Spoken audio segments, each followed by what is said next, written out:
Hello, my name's Leslie Miller and I'm here in Cleve in northwest Germany with my sisters Helen and Janet, and we're here to visit a relative, our great uncle John Marland. We come from Preston in Lancashire in the north of England, and that's where John was born in 1922. Now we knew him as Colin, which was his middle name, and he started his professional life as a footballer, and he played for Preston North End with Sir Tom Finney. Now we shall be telling a story about a glittering football career based at Deepdale in Preston and possibly even at Wembley, but we're not telling that story today. Instead, John volunteered for the RAF and became a Lancaster bomber pilot, and 70 years ago today, on the 22nd of May 1944, he set off on his 22nd and final mission. He was 22 years old. While we were growing up, there was a picture in our grandparents' front room of a young RAF officer, and that was our great uncle Colin. And Dad used to tell us the little that he knew about him. And a few years ago we decided to research the story a little bit more, and that ignited our interest in coming here today. Dad can't be with us unfortunately, but what we decided to do was come anyway and pay our respects to our own family war hero, Pilot Officer J.C. Marland, our great uncle Colin. It says the aircraft took off at 22:12 hours from RAF East Kirby in Lincolnshire. 12 minutes past 10. Yeah. Part of a 225 Lancaster and 10 Mosquitoes to attack Brunswick in Germany. The raid was considered a failure as although the weather forecast was for clear skies, the marker aircraft found a complete cover in a cloud, and there was also interference on the master bomber's radio communications.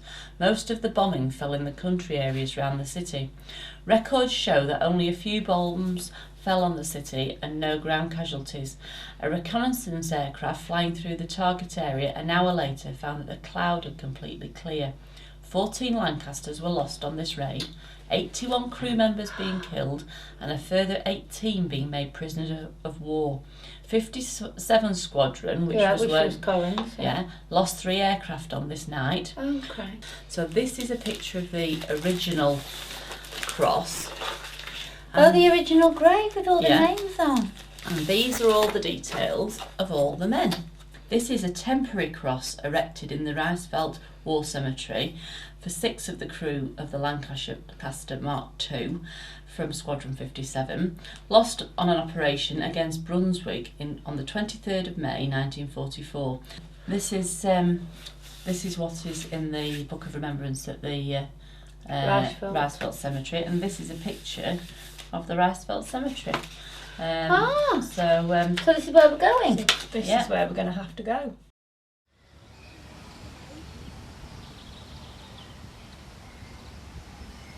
This is RAF East Kirby, and it's now a heritage museum, but 70 years ago it was a busy airfield, and in May 1944 Uncle Colin got in a Lancaster bomber very similar to this one. That was his office up there. He was 22 years old and he was the pilot. He was responsible for 6 other guys, and they got in a plane and they went over to Germany and they didn't come back.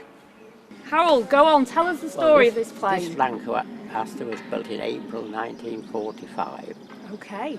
And the war ended in May, so it wasn't needed, so it was mothballed, and they let the French have it maritime reconnaissance, and it finished up in Australia.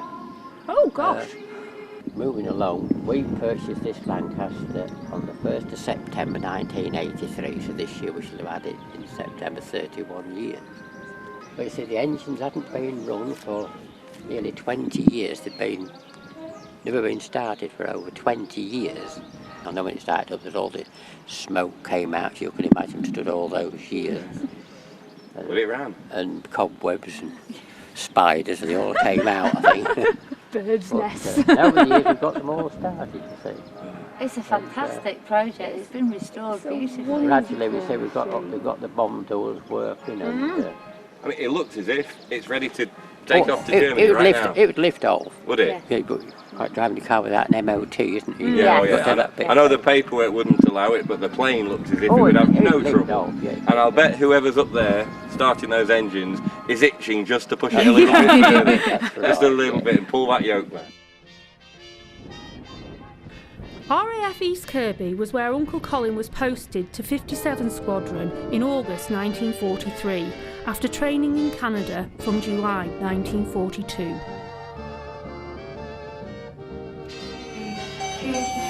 Over.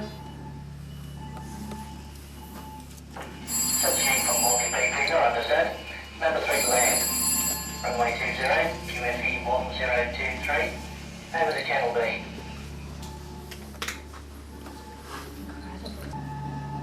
Number 1, lock on. This is a picture of 57 Squadron, which was taken in April 1944, so not very long before Colin's last operation, and there he is, just there.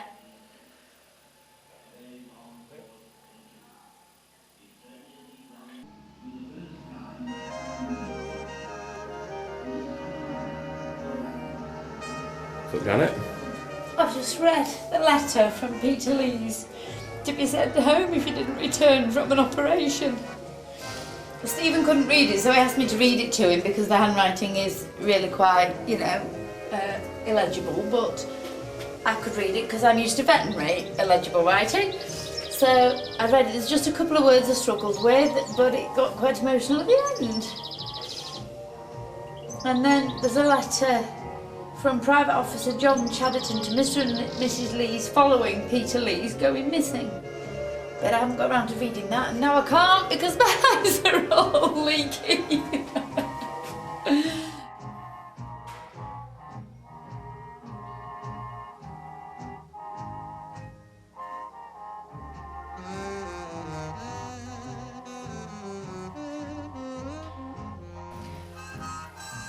We're here in East Kirkby in Lincolnshire, and I think these are the flight paths to Berlin. Now, Colin's first mission in January was to Berlin, but he also had missions to Leipzig, which is highlighted there, and Nuremberg, which is down here. Now, there were some very severe losses in March in Nuremberg on one of the missions that he went on, and he also laid mines up here. Ultimately, where we're going is here, which is Cleve, which is where he's buried. East Kirkby is now the Lincolnshire Aviation Heritage Museum and provides a fascinating glimpse of life on an airbase during the Second World War.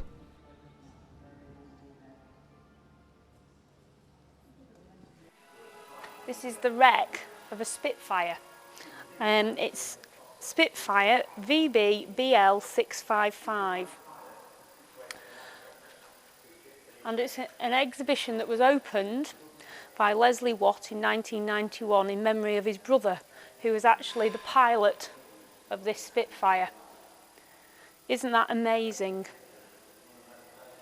You can still see the leather on the seat.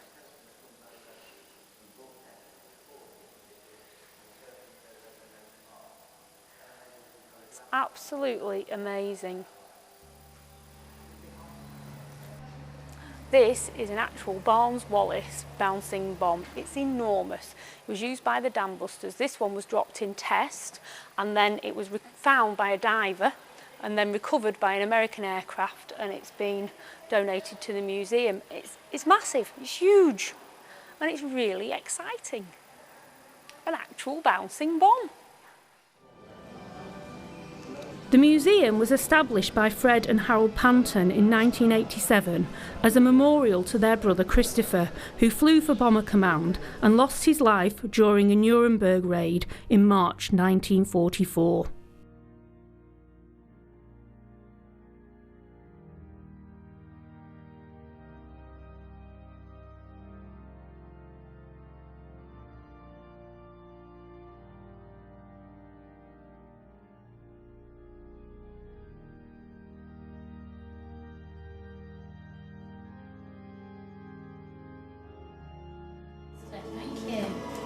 Thank you, Harold. So many photographs of them.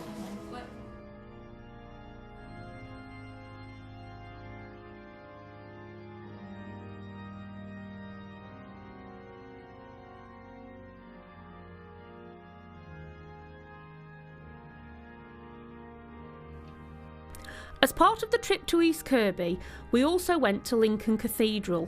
Building work was commenced in the 11th century.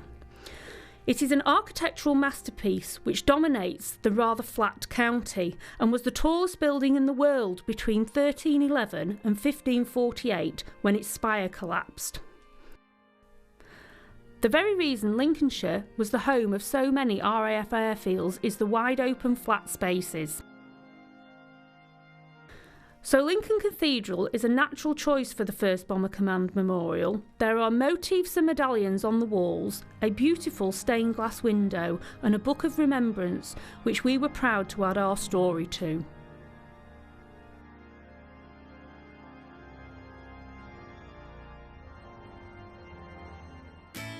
So did you bring your Samsung? I did. So folks, Very interesting morning. Interesting day. Glad we're coming back on Saturday because we haven't A seen lot more everything. still to see, yeah. Wow, it was quite amazing, very emotional.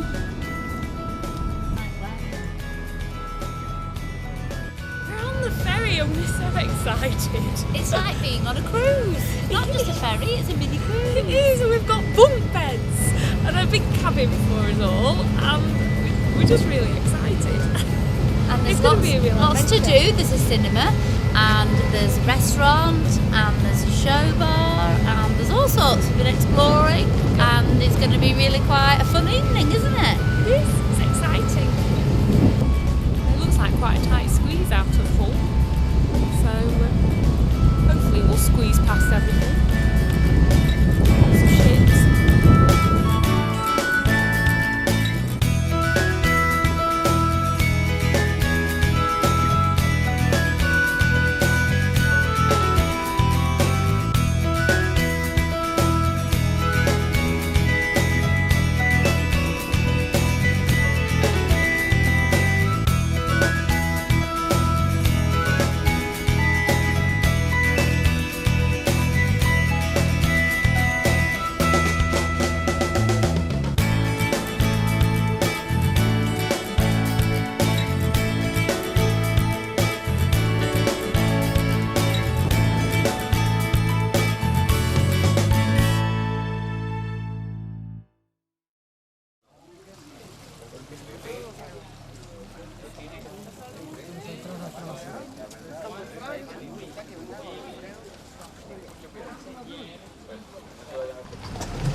so we've been here 5 minutes and we're on a horse. Horse and carriage. Big tower, Belfry Tower, 83 metres high, 366 steps up and no elevator. The tower is 83 metres high and there's no elevator, so we have to walk. All the way up and all the way down. But that will work off all the food we've just eaten on the boat. Wow, we're up the bell tower. No idea how I'm going to get back down again. Very steep, like a ladder. And I don't do ladders. But what a view! What a view!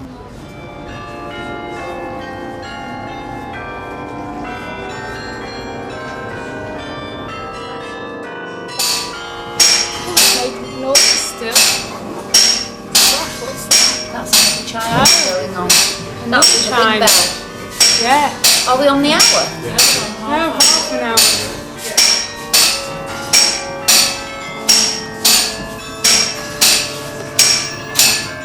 This is the drum room. In the bell tower. In the bell tower. In the market square. In Bruges. And this is the biggest of its kind. It was built in 1748. How clever is that? Each one of those rings a different bell and makes a tune. It's fabulous. And it's a mechanism that goes off every quarter of an hour with a different tune.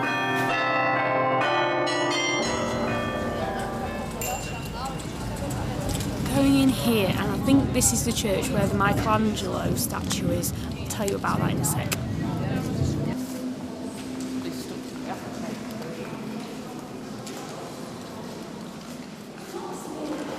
This is the Michelangelo Madonna and Child. It's the only piece of art that left Italy during his lifetime that he created, and it's been in Bruges for a very long time. During the war, there was a big campaign by the Allies to protect these pieces of art, protect them from being bombed and protect them from being stolen by the Germans and the Russians. And last night on the ferry we watched The Monument Men, which is a George Clooney film which tells this story, and it tells the story of a British man. He wasn't really a soldier. He was called Donald Jeffries, and he actually died trying to protect this piece of art from being stolen by the Germans. Eventually it was recovered from a mine in Germany where it was had been hidden by Hitler and the SS.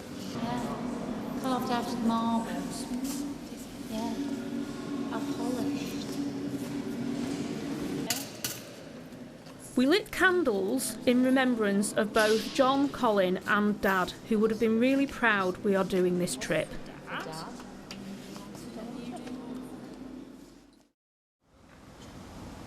It's time to leave Bruges, and this is where our road trip really begins. All your passports handy, because if we're going from one country to another, we will need them. Not packed in a bag somewhere. No, my passports aren't handy. They need to be handy. Well, we're not. If we're going. We're going across two borders, boo. Going across borders.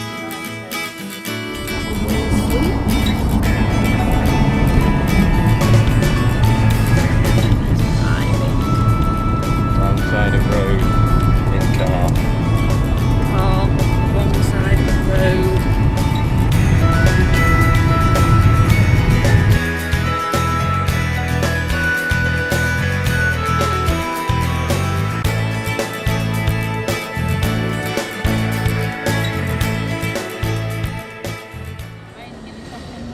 It's going to start raining any second, so we're not going to be very long, but this is Antwerp Cathedral. We're in Antwerp, we're on our way from Bruges up to Cleve, and we decided to stop off in Antwerp. It's not as picturesque as Bruges, but I'm not sure anywhere else in the world is, so it's a bit unfair on Antwerp to compare it, but it does seem quite nice. It's a big city, it's a bit like Manchester really, so we're going to move on very shortly. We've just had some lunch and we're going to go back to the car and set off towards Eindhoven.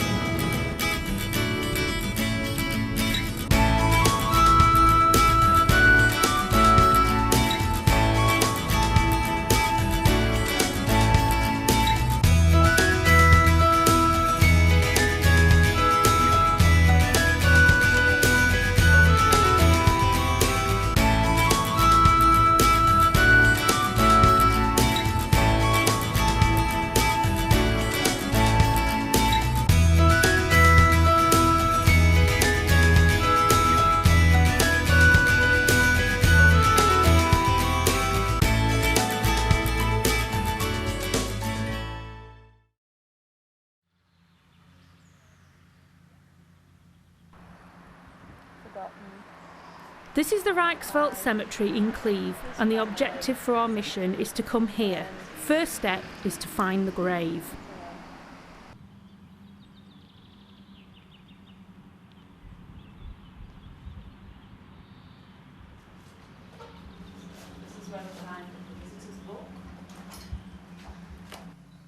The register gives you a grave number. Then the map shows you where to locate it in this vast expanse of white headstones. Heavens. So he's there. So we come through to the Stone of Remembrance, turn left, and it's just and the it's second. the second block. Right. So it shouldn't be too Colin and his crew were shot down and killed over Osnabrück on the 23rd of May 1944, reputedly by the Luftwaffe flying ace Helmut Lent in his Junkers 88, his 97th night fighter victory.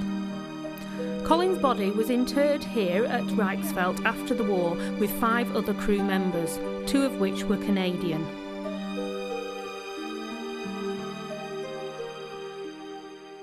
Flying Officer J.C. Marlin, pilot, Royal Air Force, 23rd of May. So he hasn't got his number on, No. but he has got his age.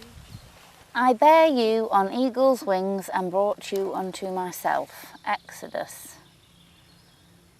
I think we should read the telegram that was received, and it's date stamped the 23rd of May 1944, and it says Priority CC, Mr. C. Marland, 80 Blackpool Road, Ribbleton, Lancs. Deeply regret to inform you that your son, Pilot Officer John Marland, is missing following operations on night of 22nd/23rd May 1944, pending receipt of written instructions from the Air Ministry. No information should be given to the press. Letter follows. Officer commanding 57th Squadron. And then, this is the letter from Buckingham Palace. It says, the Queen and I offer you our heartfelt sympathy in your great sorrow. We pray that your country's gratitude for a life so nobly given in its service may bring you some measure of consolation. George R.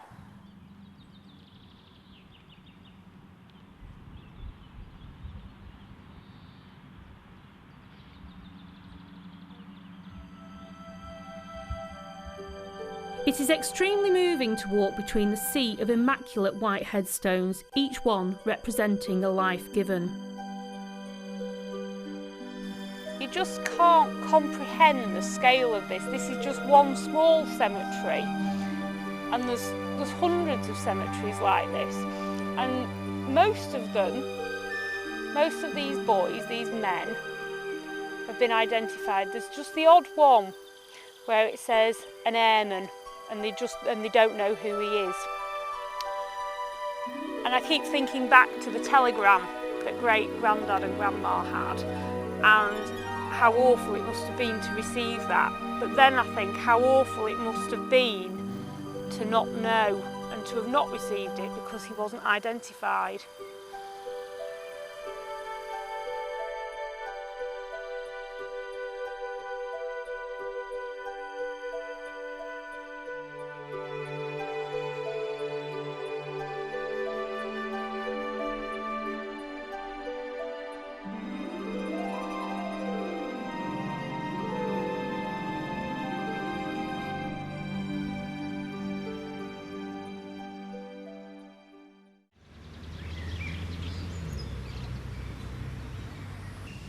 We're in Arnhem, which is about 20 miles north of Cleve, and we've come here, although it's not our primary mission, we have come here because it is steeped in World War II history.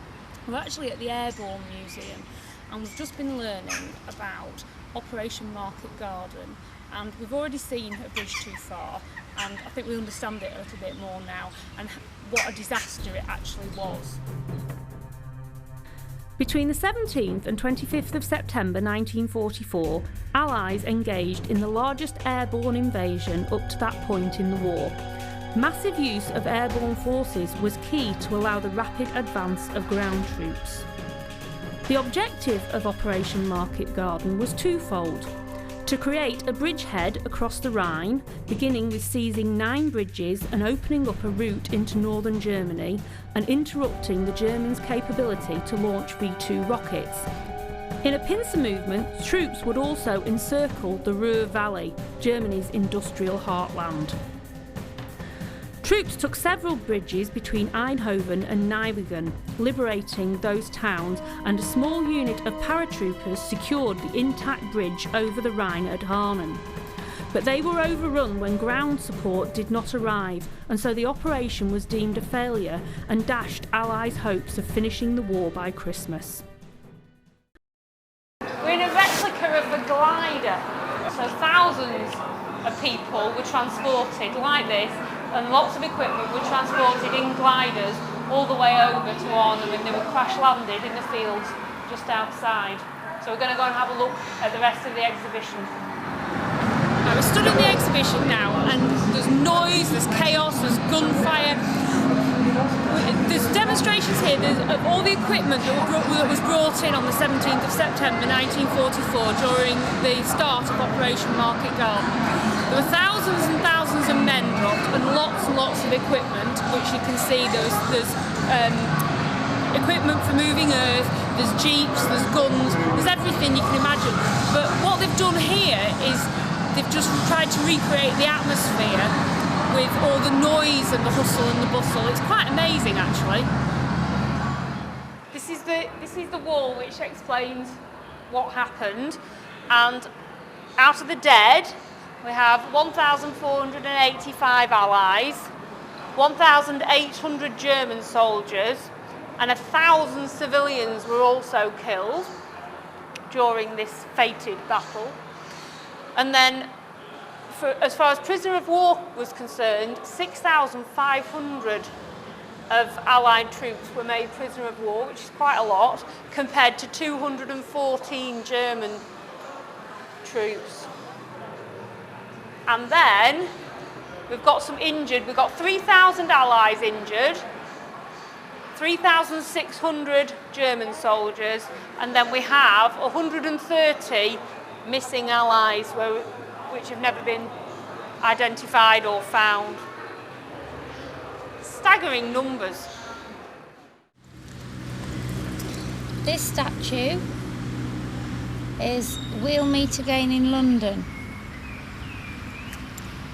by an internationally renowned artist, Jits Baker. He created the statue We'll Meet Again, inspired by the liberating paratrooper who is received by the oppressed people, honouring the veterans of the greatest airborne operation in history, Market Garden, September 1944. The statue is made to connect the past, present and future generations to remember that our freedom is not taken for granted.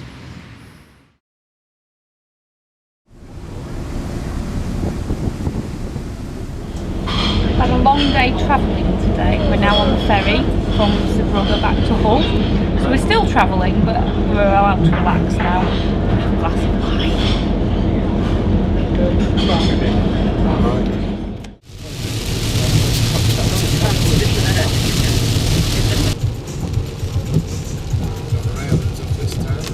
Well, we've come back to East Kirby today. It's now Saturday. It's quite a rainy day today. And what we had agreed to do was bring the wreath back with us, not leave it at the Wrightswold Cemetery, and bring it back with us to East Kirby and lay it here. And we're in the chapel here, and the other day Harold turned the page for us. So Uncle Colin's name is actually there, and we've put a picture in the little thing that goes with the wreath, and we were going to leave it here. And check that was okay, but we're going to leave it here for other people to actually see.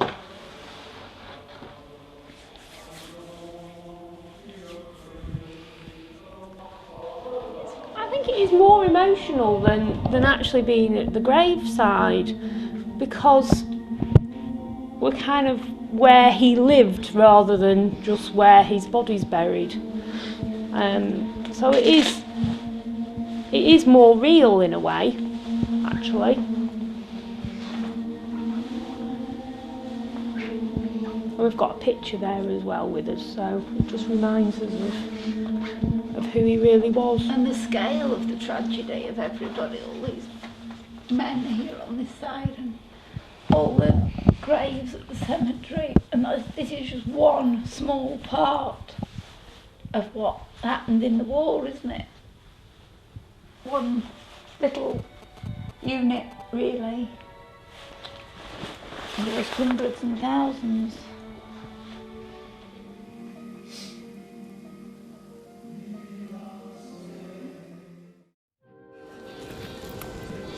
Throughout the summer, weekends come alive at East Kirby, teeming with visitors, volunteers and enthusiasts. Some dressing in 40s costumes and uniforms, music of the time playing across the airfield, all lending an air of authenticity to the experience. There are also many veterans welcomed to the museum, and this is when we met Arthur Edgley, a former rear gunner and prisoner of war. But you'll see more of Arthur in another film dedicated to his story.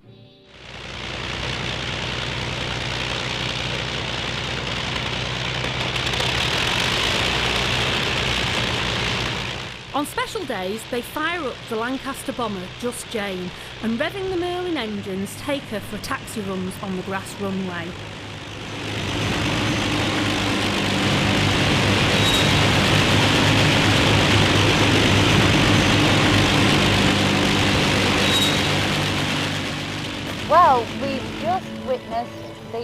charity run of the Lancaster Bomber, and it wasn't actually raining at the time. Very emotional, very noisy.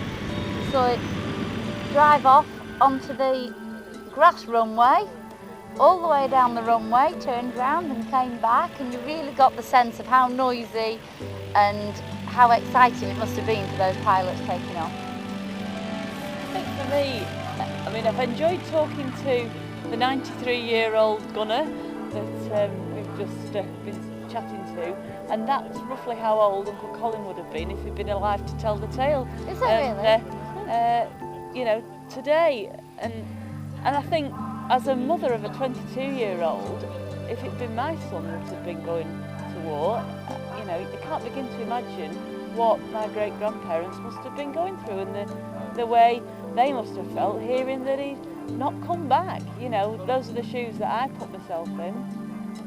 This is the end of our adventure, and being here and hearing the bomber and seeing it run made us feel a lot closer to Colin, and I feel I want to learn even more.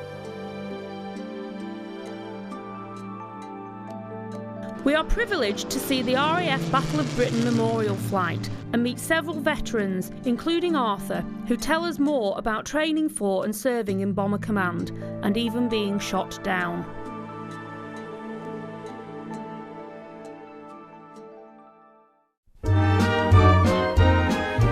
Who do you think you are kidding, Mr. Hitler, if you think we're on the run? We are the boys who will stop your little game. We are the boys who will make you think again. 'Cause who do you think you are kidding, Mr.